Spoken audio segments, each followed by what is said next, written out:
Shri Venkateswara gold తాకట్టులో ఉన్న మీ బంగారాన్ని విడిపించి కొనబడును.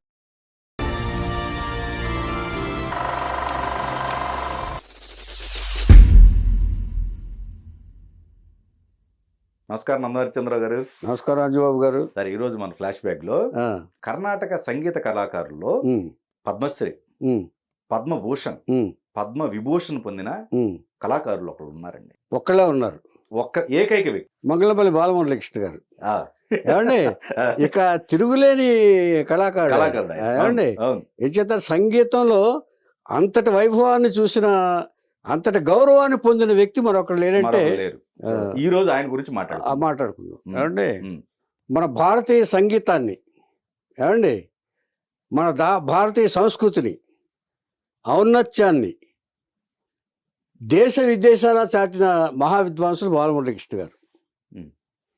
మనకి తుంబురుడు, నారదుడు మన పైలోకాల్లో ఉంటారంటారు కదండి, కానీ భారతదేశ తుంబురు నారదులు ఇద్దరూ కలిపితే బాలమురళీకృష్ణ గారు.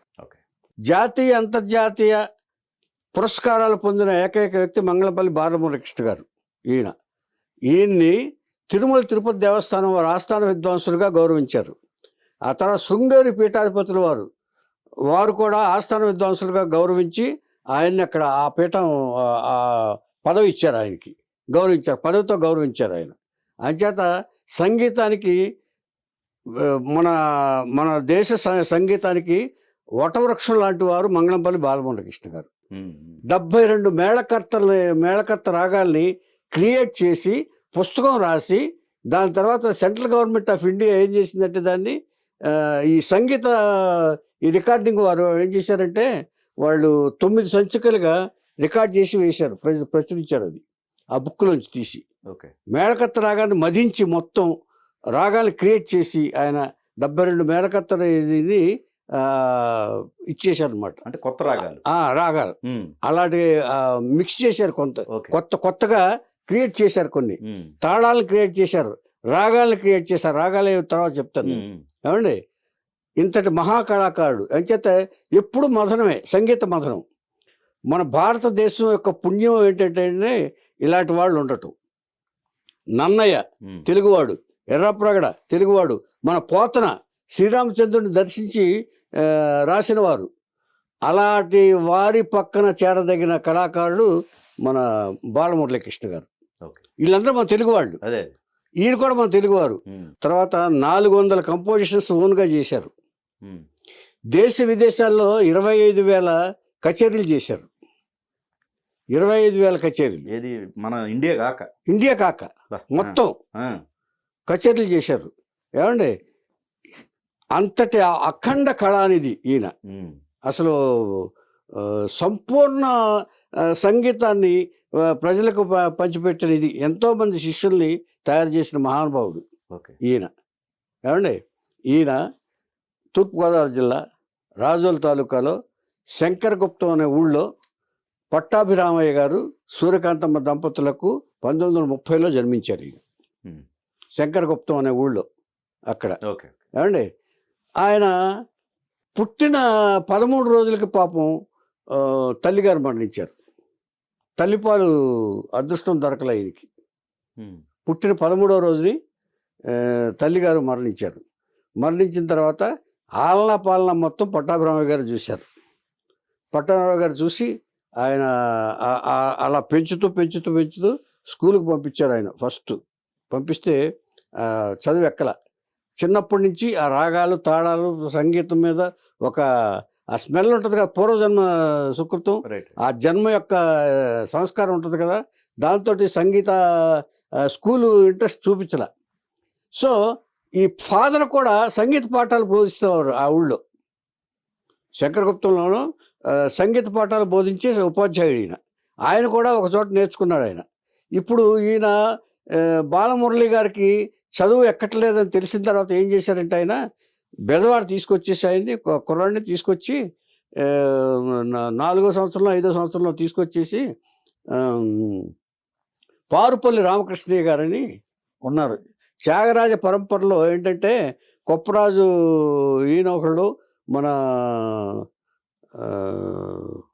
సుసర్ల దక్షిణామూర్తి శాస్త్రి గారు, వీళ్ళందరూ త్యాగరాజ పరంపరలో శిష్యులు. ఆయన దగ్గర నేర్చుకున్నవారు పారుపల్లి రామకృష్ణ గారు. ఓకే. త్యాగరాజు దగ్గర నుంచి వచ్చిన శిష్య పరంపరలో 3వ తరం 4వ తరం వీళ్ళు. ఆయన దగ్గర పట్టాభిరామ గారు నేర్చుకున్నారు. తండ్రి బాలమురళీకృష్ణ గారి తండ్రి గారు కూడా రామకృష్ణ గారి దగ్గర నేర్చుకున్నారు. అంచేత ఆయన దగ్గరికి వచ్చాడు ఆయన, గురువు గారు నా కుమారుడు, అంచేత ఇవి చదువు అప్పట్లేదు, అంచేత మీరు నాకు నేర్పినట్టు మా కుర్రాడిని కూడా కొంచెం సంగీతాన్ని ఇచ్చేయండి, చాలా ఇంట్రెస్ట్గా ఉన్నాడు అని చెప్పి అప్పచెప్పారు రామకృష్ణ గారి. అక్కడ నా దాదాపుగా 3-4 సంవత్సరాలు కృషి చేశాడు. ఇమ్మీడియట్గా ఏకసంతాగ్రహంతో వచ్చేసింది సంగీతం. సంగీతం అంటే పూర్వజన్మ, అసలు ఆ జన్మ పరమార్థమే సంగీతానికే పుట్టినట్టుగా ఆయన నేర్చుకున్నాడు ఆయన. కొంతమందికి అలా అభ్యాసం చూసారా మీరు, చైల్డ్ ప్రోడగీ లాగా అలాగా వచ్చేసింది ఆయనకి. వచ్చేసిన తర్వాత విజయవాడలో త్యాగరాజ ఆరాధనోత్సవాలు జరిగినప్పుడు మహా విద్వాంసుల చేత కచేరీలు పెట్టిస్తారు. మన బాలసుబ్రహ్మణ్యం గారి తండ్రి గారు కూడా త్యాగరాజ ఆరాధనోత్సవాలు చేసేవారు. దేశంలో ఉన్న విద్వాంసులందరినీ పిలిచి కచేరీలు చేసేవారు. బాలసుబ్రహ్మణ్యం గారు ఎదిగిన తర్వాత ఏర్పాట్లన్నీ ఆయనే చేశారు తండ్రికి సహాయంగా. అలాగా విజయవాడలో ఆరాధనోత్సవాలు జరిగినాయి. అందులో పారుపల్లి రామకృష్ణ గారి కచేరీ ఉంది. పారుపల్లి రామకృష్ణ గారు అంటే ఎవరు? తండ్రికి ఈయనకి కూడా గురువే. కచేరీ ఉంది. ఆ కచేరీ ఉండటంలో ఈయన ఒళ్ళో కూర్చోబెట్టుకున్నాడు. ఆయన దాదాపుగా 7-8 సంవత్సరాలు ఉంటాయి ఆయనకి వయసు. అప్పుడు వచ్చి ఒళ్ళో కూర్చోబెట్టుకుంటే వింటున్నారు మొత్తం కచేరీలు. అందరూ గంటన్నర చేస్తారు కచేరీలు. రామకృష్ణ గారు వంతు వచ్చింది. వచ్చినప్పుడు ఆయన చెవిలో ఒకటి చెప్పాడు, నువ్వు వెళ్ళి ఆ స్టేజ్ మీదకి వెళ్ళి నువ్వు కచేరీ మొదలుపెట్టని చెప్పి ఈయన చెప్పాడు. వెంటనే బాలమురళి గారు స్టేజ్ మీదకి వెళ్ళిపోయాడు. అందరూ ఆశ్చర్యపోయారు. నా స్థానంలో ఈయన చెప్పాడు రామకృష్ణ గారు, నా స్థానంలో మురళీకృష్ణ ఒరిజినల్ పేరు. దీని తర్వాత ఒక ఆయన బిరుదు ఇచ్చాడు, బాల అని చేర్చాడు ఆయన. స్టేజ్ మీదకి వెళ్ళి మురళీకృష్ణ గారు పాడతారని చెప్పేసి అనౌన్స్ చేశారు. ఏకధాటిగా 1.5 గంటల సేపు కచేరీ చేశారు, కీర్తనలు పాడాడు. ఆ వయసులో 8 ఏళ్ల వయసులో. ఇది భగవంతుడి ఇది కాక ఏంటి, ఇప్పుడు ఇచ్చేటంటే మన పుణ్యభూమి అనేది ఎందుకంటే భారతదేశం అనేది మన సంస్కృతికి, ఈ సంగీతానికి, వీటన్నిటికీ పుణ్యమూర్తులందరూ ఎంతో పుట్టిన భారతదేశం మనకి. అందులో బాలమురళీకృష్ణ గారు కూడా ఒకరు. ఏమండి, 1.5 గంటలు 2 గంటలు చేసేటప్పుడు అందరూ ఆశ్చర్యపోయి చప్పట్లు కొట్టారు. అప్పుడే ముసునూరు సూర్యనారాయణమూర్తి గారిని హరికథా భాగవతారు, బాగా సంగీత జ్ఞానం తెలిసిన వారు హరికథా భాగవతారు గారు, ముసునూరు సూర్యనారాయణమూర్తి గారిని. ఆయన ఏం చేసింది, ఈ బాల మేధావినా అని బాల మురళీకృష్ణ గారు, నువ్వు బాలమురళీకృష్ణ అని చెప్పేసి అక్కడ బిరుదు ఇచ్చాడు ఆయన. బాల అనేది యాడ్ చేసిన పేరు, పుట్టినప్పుడు పెట్టిన పేరు కాదు. ఓకే, ఏమండి, ఇలా అయిపోయింది. అయిపోయిన తర్వాత ఇప్పుడు ఈయనకి వీణ, తబలా, కంజీర, వయలిన్ ఈ 4 వాయిద్యాలు కూడా తెలుసు ఈయన. కేవలం వాయిసే కాదు, 4 వాయిద్యాలు కూడా నిష్ణాతుడు ఈయన. సరే, హార్మోనియం నార్మల్గా వచ్చేస్తుంది, ఈ వీటిల్లో కూడా నేర్చుకున్నాడు ఈయన. అంటే సంగీతానికి ఇవన్నీ ఇంపార్టెంట్ అని చెప్పేసి ఆయన అన్ని కళల్లోనూ అన్ని సంగీతానికి అవసరమైన అన్నిటినీ నేర్చుకుని పెట్టుకున్నాడు ఈయన. ఇచ్చేది ఎవరు లేకపోయినా ఆయన చేసుకోగల సమర్థవంతంగా నేర్చుకున్న విద్వాంసుడు బాలమురళి గారు. ఓకే, ఏమండి, వయలిన్ పాఠాలు కూడా నేర్పాడు ఈయన. ఇంట్లో ఊళ్ళో కొంతకాలం పాటు వయలిన్ పాఠాలు నేర్పాడు ఆయన. చదువు మాత్రం అప్పుల. ఈ కచేరీ అయిన తర్వాత స్కూల్లో చేర్పించారు. స్కూల్లో చెప్పకపోతే బాగోదని దాదాపుగా కచేరీ 8 ఏళ్ళు అయిన తర్వాత కొంతకాలం తర్వాత ఈ కచేరీలు చేస్తుంటే ప్రొఫెషనల్ కచేరీలు స్టార్ట్ చేశారు అప్పుడే ఆయన, చిన్న వయసులోనే. ఆ తర్వాత అక్కడి నుంచి ఈయన స్కూల్లో తీసుకెళ్ళి చేర్పించాడు. ఆ ప్రిన్సిపాల్ సంగీతాభిమాని. ఏదైనా నీకేమొచ్చు అంటే కీర్తన పాడాడు. నాకు కీర్తనలు వచ్చన్న పాడాడు. అయితే నువ్వు ఇక్కడ కాదు నాయన, 5వ క్లాస్లో ఉండాలని చెప్పేసి 5లోనో 6లోనో చేర్పించాడు ఆయన. వెంటనే డైరెక్ట్ ప్రమోషన్ ఇచ్చేసాడు ఆయన. నీలాంటి వాడు చదవటం ఏంటని. కానీ ఈయన సంగీత జ్ఞాని కదా, సంగీతం కదా, ఇక పుస్తకాలు ఎక్కల. తప్పాడు ఆయన, ఉమ్, అసలు పాస్ అవ్వాల. ఇక వచ్చేసా, ఇక నాకు వల్ల కాదని చెప్పేసి అప్పుడు ఏం చేశాడంటే ఇక ఈ సంగీతం మీదే ఇది అయిపోయాడు. సంగీతం నేర్చుకున్న తర్వాత ఫస్ట్ కొంత పెద్దవాళ్ళు అయిన తర్వాత 11 ఆకాశవాణిలో కూడా పాటలు పాడాడు ఈయన. ఉమ్, ఇది 11వ ఏట, 11, 12 ఏటలో ఆకాశవాణిలో కూడా పాటలు పాడాడు. ఆకాశవాణిలో స్టాఫ్ కింద కూడా ఉన్నాడు ఈయన. ఆ తర్వాత ఈ రేడియోలో ఉన్న తర్వాత సంగీత పాఠశాల విజయవాడలో ఏర్పాటు చేశారు. ఫస్ట్ ప్రిన్సిపాల్ ఈయనే పెరిగిన తర్వాత. ఓకే. జనకరాగ కృతిమంజరి అని ఈయన రాశారు కదండి పుస్తకం. దాన్ని ఏం చేశారంటే సంగీత రికార్డింగ్ కంపెనీ వాళ్ళు రాగాంగ రవళి అంటే రాగం అంగాలన్నీ తీసి రాగాంగ రవళి అని పేరు పెట్టి, రవళి అంటే శబ్దం ఇది కదండి, పేరు పెట్టి 9 సంచికలుగా విడుదల చేశారు దాన్ని, బాలమురళీకృష్ణ గారిని. ఏమండి, ఈ తర్వాత ఆయన మెడ్రాసు షిఫ్ట్ అయ్యారు. షిఫ్ట్ అయ్యి ఎక్కడున్నారు, ఇల్లు ఎక్కడ తీసుకున్నారు, మెడ్రాస్ మ్యూజిక్ అకాడమీ పక్కనే ఇల్లు తీసుకుని అక్కడ ఇల్లు కట్టుకున్నారు ఆయన. అక్కడ ఇల్లు అంటే అక్కడ మెడ్రాస్లో జరిగే ఏ సంగీత కార్యక్రమం అయినా ఈయన ఆధ్వర్యంలో జరగాల్సిందే. ఏ సంగీతం ప్రోగ్రాం అయినా దేశ విదేశాల నుంచి వచ్చే సంగీత విద్వాంసులైనా సరే, రాష్ట్రంలో ఏ రాష్ట్రం నుంచి వచ్చినా సరే ఈయన ఆధ్వర్యంలోనే సంగీత కార్యక్రమాలు జరగాలి అక్కడ. ఓకే. ఇచ్చేదంటే మనకు పెద్ద దిక్కు అంటారు చూసారా, సంగీతానికి పెద్ద దిక్కు బాలమురళీకృష్ణ గారి. తర్వాత ఎంతోమంది ఉత్తర భారతదేశ సంగీత విద్వాంసులు అందరూ కూడా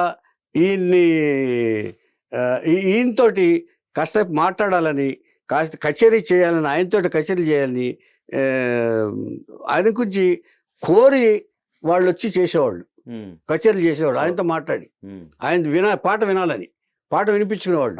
తర్వాత జుగల్బందీ అని ఒకటి ఉంది. జుగల్బందీ అంటే ఇప్పుడు నార్త్లో ఒక ఆయన ఉంటాడు, ఒక విద్వాంసుడు ఉంటాడు. ఆ విద్వాంసుడు ఉంటే ఆయన పాడతాడు, అంటూ పాడతారు కదా.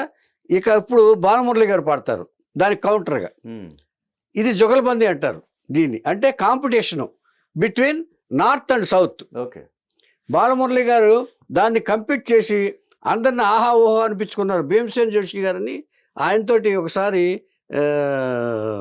జుగల్బందీ చేశారు.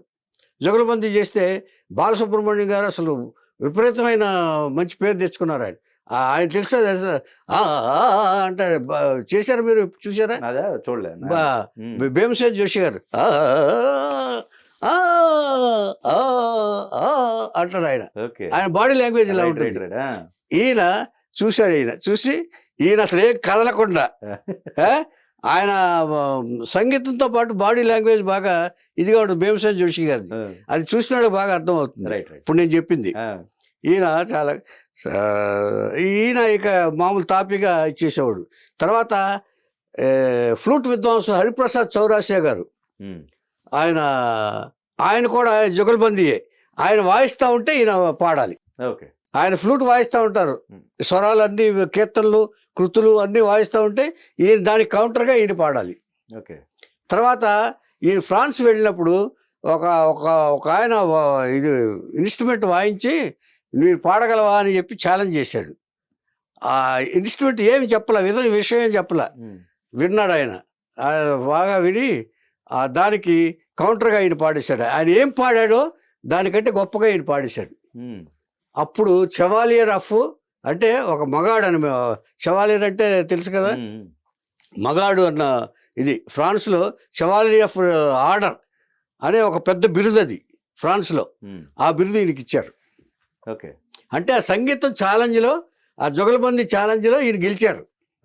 అంటే మన ఇండియాలో జుగల్బందీలు ఆడితే ఫ్రాన్స్లో ఏంటి పెద్ద గొప్ప చెప్తున్నారు నీ గురించి, ఏదో నేను వాయిస్తున్నాను, ఏదో నువ్వు నోట్స్ ప్రకారం నువ్వు ఏది పాడు అని చెప్పి ఆయన చెప్పాడు. ఆయన చేస్తే ఆయన పాడేశాడు. ఆయన పాడేసిన తర్వాత గ్రేట్ అని నమస్కారం వచ్చి, ఇప్పుడు ఫ్రాన్స్లో నమస్కారం పెట్టి, సెంట్రల్ గవర్నమెంట్ కాదు, ఫ్రాన్స్లో నమస్కారం చేసి వాళ్ళు చెవాలియర్ ఆఫ్ ఆర్డర్ అని ఒక బిరుదు ఇచ్చేశారు ఫ్రాన్స్.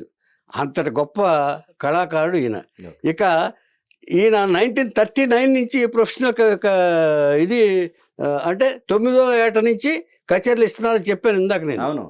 కచేరీలు ఇస్తున్నారు అంటే 30లో పుట్టే 9వ ఏట నుంచి ఈయన ప్రొఫెషనల్ కచేరీలు ఇవ్వటం మొదలుపెట్టారు. ఆయన మొదలుపెట్టిన తర్వాత ఇక ఈ మెడ్రాస్ వచ్చిన తర్వాత సతీ సావిత్రి అనే సినిమాతో స్టార్ట్ చేశారు ఆయన గాయకుడిగా సినీ కెరీర్. ఓకే. కెరీర్.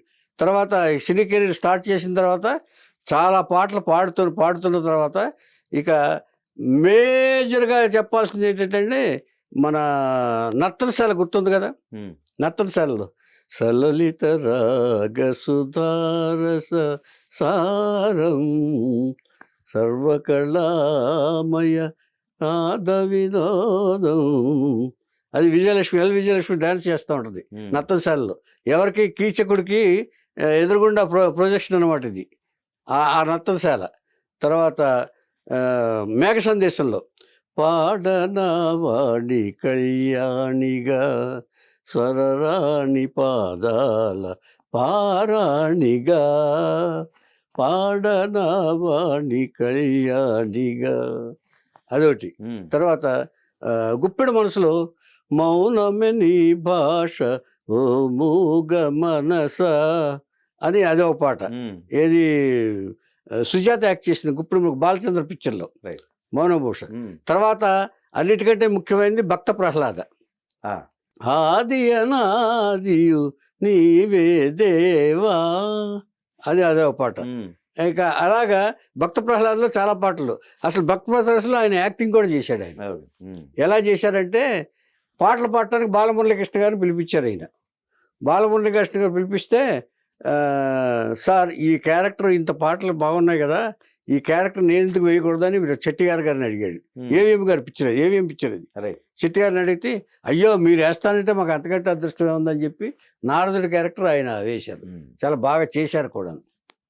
ఏమండి ఇలాగా ఇంకా చాలా సినిమాల్లో చేశారు. దాదాపుగా 20 సినిమాల్లో ఆయన పాటలు పాడారు. కొన్ని సినిమాల్లో నటించారు. ఆయన నటుడుగాను ఇదిగాను చేశారు. కానీ తనకు తగిన పాత్రలే వేశారు తప్ప వేరే ఏదో నటుడు అవ్వాలనే దీంతో మాత్రం ఆయన ఎప్పుడు చేయలేదు. కన్నడ డబ్బింగ్ సినిమాలో ఒకటి ఉంది, నీవు నేను వలచితిమి అంటూ ఆ పాట ఉంటుంది. వసంత గాలికి వలపులు రేగా అంటూ అదొక పాట. ఆ తర్వాత అందాల రాముడిలో పలుకే బంగారమాయేరా కోదండరామ పలుకే బంగారమాయేరా అదొక పాట. బాపు గారు రామభక్తుడు అని తెలుసు కదా మీకు. ఆ బాపు గారు దాంట్లో టైటిల్ సాంగ్ ఈయనదే ఉంటుంది, శ్రీరామ జయ రామ సీతారామ కారుణ్యధామ కమనీయ నామ శ్రీరామ జయ రామ సీతారామ. అది అసలు మీరు ఆ టైంలో ఎందుకు పాటలు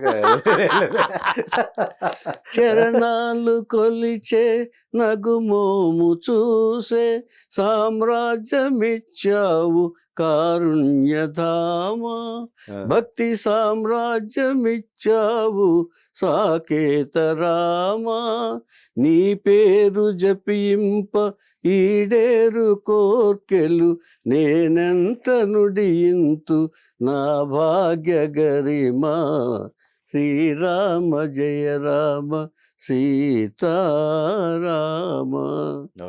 భాగ్య గరిమ అంటే తెలుసు కదా, ఎంత గొప్ప అంటే నా భాగ్యం ఎంత గొప్పదో అది చెప్పడం. అలాంటి పాటలు ఎన్నో పాడారు. రామాంజనేయ యుద్ధం కానివ్వండి, ఇక వరుస పాటలు పాండవ వనవాసం, ఇలాగా చాలా పాటలు పాడారు ఆయన సినిమాల్లో ఆయన. కానీ ఆయన పాడిన పాటలన్నీ ఆణిముచ్చాలి.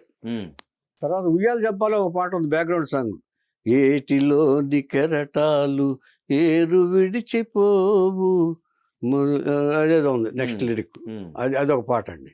ఏమండి ఆ తర్వాత ఈయన సంగీత దర్శకత్వం కూడా వహించారు మధ్వాచార్యకి, తర్వాత భగవద్గీతకి, వీటన్ని సంగీత వహించారు. నేషనల్ అవార్డు కూడా వచ్చింది సంగీత దర్శకుడికి ఈయనకి. ఆ తర్వాత గాయకుడిగా హంసగీత అనే కన్నడ చిత్రానికి ఈయనకి నేషనల్ అవార్డు వచ్చింది. ఏమండి తర్వాత డాక్యుమెంటరీ ఫిల్ము సెంట్రల్ గవర్నమెంట్ తీసింది.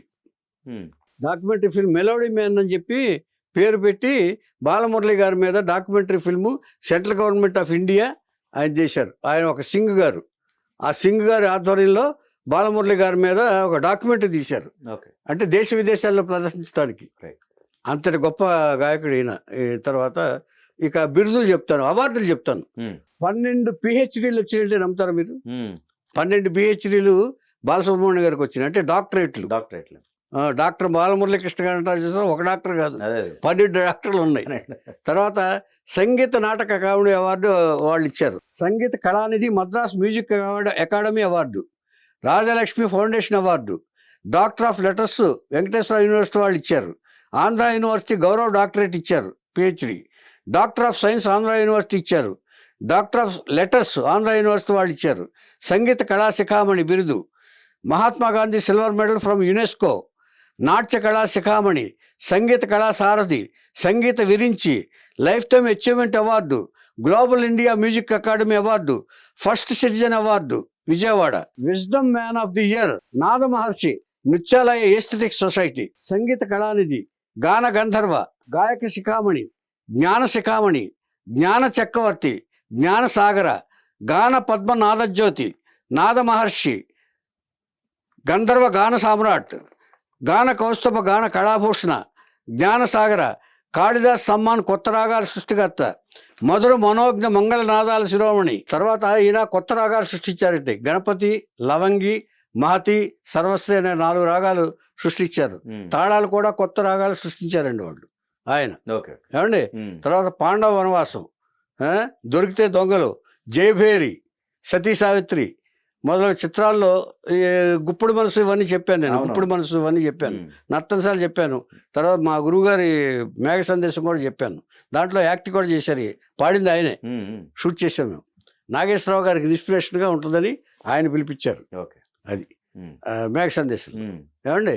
ఇలాగా ఎన్నో చిత్రాల్లో పాడారు ఆయన. ఆయన గౌరవానికి తగినట్లే పాటలు సృష్టించేవాళ్ళు ఎవరైనా సరే. ఆయన సంగీతానికి తగినట్లే ఇచ్చేవాడు. ఏ పాట పడితే ఆ పాట ఆయన పాడేవారు కాదు. సంగీత కళానిధి, అందుకే ఆయన ఇది వచ్చింది. ఏమండి? తర్వాత ఈయన సంగీతాన్ని ఎంత గౌరవించేవారంటేనండి, ఎన్టీ రామారావు గారు చీఫ్ మినిస్టర్ అయిన తర్వాత బడ్జెట్ ఎక్కువైపోతుంది, గవర్నమెంట్ బడ్జెట్ తగ్గించాలని చెప్పేసి ఈ కల్చరల్ సంస్థలన్నింటినీ, సాంస్కృతిక సంస్థలన్నింటినీ క్యాన్సిల్ చేశారు. అకాడమీలు ఉంటాయి కదా, నాటక అకాడమీలు, సంగీత అకాడమీలు, ఇవన్నీ కల్చరల్ సంస్థలన్నింటినీ క్యాన్సిల్ చేశారు. వాళ్ళకి ఉద్యోగాలకి, వాళ్ళకి జీతాలకి, ఇవన్నిటికి బడ్జెట్ ఎక్కువని ఇచ్చేశారు. దాని మీద ఈయన ధ్వజం ఎత్తాడు. ఆయన అసలు భారతీయ దేశం, మనం ఇదే సంస్కృతి మీద ఆయన నటుడై ఉండి రామారావు గారు ఈ సాంస్కృతిక కల్చరల్ సంస్థలను తీసేస్తారు ఆయన. ఆయన చీఫ్ మినిస్టర్గా ఉన్నంత వరకు నేను ఆంధ్రప్రదేశ్లో కచేరీ చేయను, నా వాయిస్ విప్పను, నా సంగీతాన్ని వినిపించను అని చెప్పి శపథం చేశారు. ఆ తర్వాత రామారావు గారు అది తెలుసుకుని, తను చేసి ఇదేంటో తెలుసుకుని మళ్ళీ ఆయన్ని పిలిపించి గౌరవించి, ఆ తర్వాత కాంప్రమైజ్ అయిన తర్వాత మళ్ళీ కచేరీ వచ్చారు. కొంతకాలం గ్యాప్ ఇచ్చారు. ఇంచేతంటే ఇలాంటివన్నిటిని, మన సంస్కృతిని ఎప్పుడు కూడా మనం తీసేయకూడదు, మనం గౌరవించాలి, మనం ఇది అని చెప్పేసి అలాగే రామారావు గారితో కూడా ఆయన ఇచ్చేసుకున్నారు. ఏమండి? ఈ తర్వాత కొత్త రాగాలు, తాళాలు కూడా సృష్టించారు ఆయన. సరిదిద్దుకోవడం ఆయన సంస్కారం రామారావు. అది గొప్ప విషయం. ఇది ఆయన కూడా కళాకారుడే కదా, ఆయన చెప్పింది అదే. కళాకారుడు అయింది దీనిలో ఇలా చేయటం ఏమిటి రామారావు గారు, ఇది కరెక్ట్ కాదు కదా, వేరే దాంట్లో తగ్గించుకోండి మీ బడ్జెట్లు అని చెప్పేసి చెప్పారు ఆయన. తర్వాత ఈయన భార్య గారి పేరు, వివాహం అయింది, భార్య గారి పేరు అన్నపూర్ణమ్మ గారు. అన్నపూర్ణమ్మ గారు, వీరికి 3 కొడుకులు, 3 కూతుళ్ళు. అందరూ డాక్టర్లే, అందరూ వెల్ ఎడ్యుకేటెడ్, సంతానం అంతా మొత్తం ఎడ్యుకేటెడ్, సంస్కారవంతులే. ఈ సంగీతానికి మాత్రం ఊరికే నాలెడ్జ్ తప్ప దీంట్లో పెద్దగా ఇది లేదు వాళ్ళకి. నేర్చుకున్నారు మొత్తానికి, మరి అంటుంది కదా. ఆ తర్వాత ఈయన 2016లో ఈయన ఇంత గడించిన తర్వాత, ఇంత విఖ్యాతి గడించిన తర్వాత దేశ విదేశాల్లో అమెరికా, లండన్ మొత్తం అన్ని దేశాల్లోనూ కచేరీలు ఇచ్చారు ఈయన. అన్ని దేశాల్లోనూ పోటీలకి పాల్గొన్నారు ఆయన. అన్ని దేశాల మ్యూజిషియన్స్ తోటి పోటీలో పాల్గొని అంత భారతదేశానికి గౌరవాన్ని తెచ్చిపెట్టి మెడ్రాస్లో సెటిల్ అయ్యారు ఆయన. మెడ్రాస్లో సెటిల్ అయిన తర్వాత ఈయన 86వ సంవత్సరంలో 2016లో ఆయన భోజనం చేశారు. ఆరోగ్యంగానే ఉన్నారు, ఇదేమీ లేదు. ఎప్పుడు కూడా యాక్టివ్గా ఉండేవాడు ఆయన. ఆయన వాయిస్ కానీ ఇది కానీ, ఆయన సంగీతమే ఆయన యాక్టివ్ బాగా. భోజనం చేసి వచ్చి పడుకుని విశ్రాంతి తీసుకుంటున్నారు. మళ్ళీ లేవాలి. స్వర్గలోకం నుంచి పిలుపు వచ్చినట్లుగా రా మీకోసం వెయిట్ చేస్తున్నాను, తుమ్మూరు నారదులు పిలుస్తున్నట్లుగా ఆయన అలా వెళ్ళిపోయారు. ఆయన మళ్ళీ లేవలేదు అంతే. అంటే ఆయన చనిపోయినట్టు ఆయనకు కూడా తెలియదండి. మరి అంత సంగీత సామ్రాట్కి ఆ మాత్రం. దీన్ని బట్టి ఆయన ఎటువంటి వరపుత్రుడు, సంగీతానికి వరపుత్రుడు మనం అబ్జర్వ్ చేసుకోవచ్చు. సరే, ఇది అయిన తర్వాత ఈయన నవంబర్లో పోతే ఫిబ్రవరిలో వారి భార్య గారు పోయారు. ఆయన కూడా ఫిబ్రవరిలోనే ఆయన భార్య గారు, ఆయన 86 సంవత్సరాలు ఆయన బతికాడు. 86.5 అదే ఆవిడ వయసు అంతా. ఆవిడ కొంచెం 3 నెలలు తర్వాత ఆవిడ చనిపోయారు భర్త వెంట. వీళ్ళ పిల్లలందరూ బాగా హ్యాపీగానే ఉన్నారండి వాళ్ళందరూ. ఇది బాలమురళి గారు అంటే మనకు ఒక అపూర్వ వరం అండి. భారతదేశానికి, మన సంస్కృతికి, సంస్కారానికి కరెక్ట్ అయిన నిర్వచనం బాలమురళి గారని చెప్తాను. ఎందుకంటే మనకున్న ఈ సంపద ఇంకే దేశానికి లేదండి. లెక్క ప్రకారం చెప్పాలంటే మనకున్న ఈ సంపద చూసారా, రచన కానివ్వండి, ఎవరైనా పోతన గారు కానివ్వండి, శ్రీనాథుడు కానివ్వండి, ఏమండి అలాగా. అంచేత మన అదృష్టం బాలమురళి గారు ఉండటం, మన దురదృష్టం ఆయన వెళ్ళిపోవటం. అంటే తప్పదనుకోండి, ఎవరికైనా తప్పదనుకోండి. ఆయన అలాంటి గొప్ప గాన గంధర్వుడు. అసలు ఒరిజినల్ గంధర్వుడు ఆయనే. మిగతా వాళ్ళకి ఎంతమందికి బిరుదులు వచ్చినా కూడా ఒరిజినల్ గాన గంధర్వుడు ఆయన. సంగీత కళానిధి, సంగీత శిరోమణి, సంగీత సాగరుడు, ఇన్ని బిరుదులు ఆయనయే. నాద కళానిధి అది. అంచేత బాలమురళి గారి గురించి వాళ్ళు స్మరించుకోవటం మన భాగ్యంగా భావిస్తున్నాను నేను.